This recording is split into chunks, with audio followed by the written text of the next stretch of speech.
47,000 years ago, in a snowstorm somewhere in Eurasia, a young hunter with a broken leg lay waiting to die. He was Homo Sapiens. The figure who stepped out of the dark to save him was not. We know Neanderthals had fire. We know they hunted, spoke, cared for their injured. We know they had children with us. What we don't know is why anyone crossed that line the first time. Tonight, I want you to sit by one fire, the night a Neanderthal chose not to walk away. The answer isn't written in their skulls. It's hidden in one decision we'll never find in the fossil record. The reindeer breaks left. He throws anyway. His foot catches a hidden root under the snow, and the crack he hears isn't the spear hitting bone, it's his own leg. The band gathers for a moment. Then they do the Ice Age math. A compound fracture out here isn't an injury. It's a death sentence with a delay attached. Winters in this part of Pleistocene Europe don't forgive delays. They're volatile, sudden, and long. Staying means everyone starves waiting for one leg to heal that might never heal at all. So they leave him a fire, a little food, and go. I want to stop here for a second. We talk about human evolution like a timeline.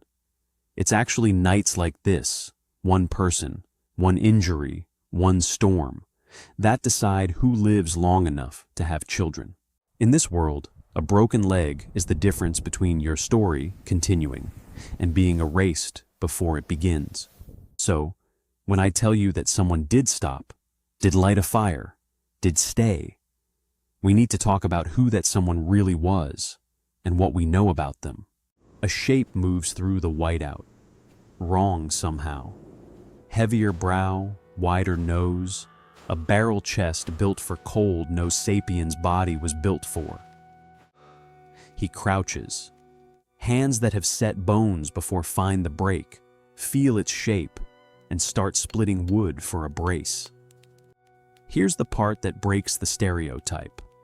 Research into Neanderthal skeletal remains shows healthcare wasn't rare among them.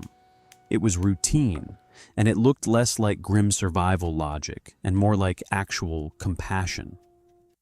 Individuals with injuries that should have killed them lived on for years, which only makes sense if someone kept feeding them, kept them warm, kept them alive long after they stopped being useful to the group. That's not minimal care. That's a decision to keep a burden alive anyway. The evidence says Neanderthals didn't just drag the injured around until they were useful again. They kept people alive when there was no clear payoff. That looks a lot like what we'd call compassion. By the standards we use for our own ancestors, this stranger in the snow has everything he needs to save a life.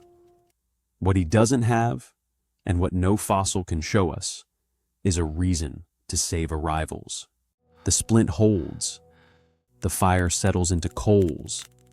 And now there's nothing left to do but sit across from each other and figure out what they've just become. He offers roasted marrow. The Neanderthal takes it, studies it, eats. Ice melts out of both their furs. The glances that started as threat scanning slowly turn into something closer to curiosity.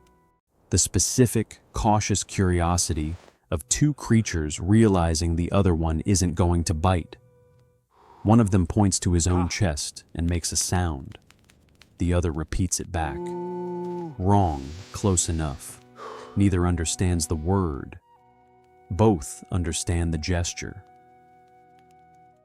If you showed me this genetic story without labels, two populations overlapping, mixing, raising children, I wouldn't call it a war.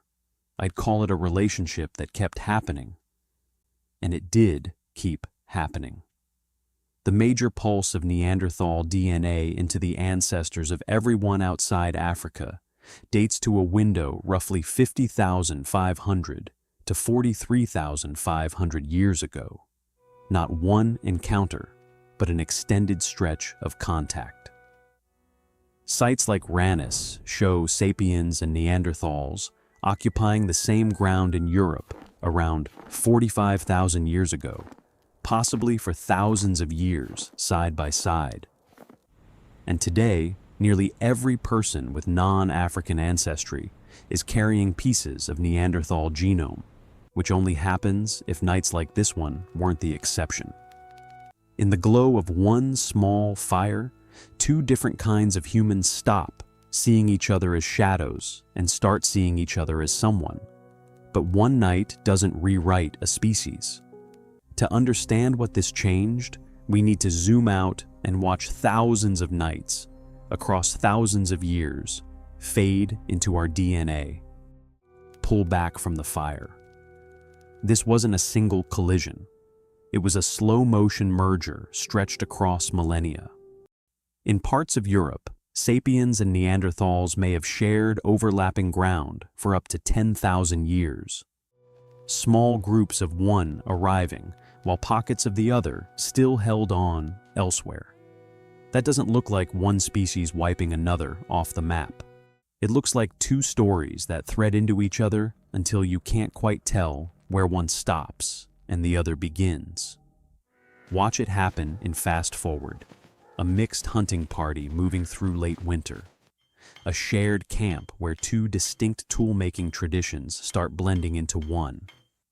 Children by the fire, whose faces carry both kinds of bone structure.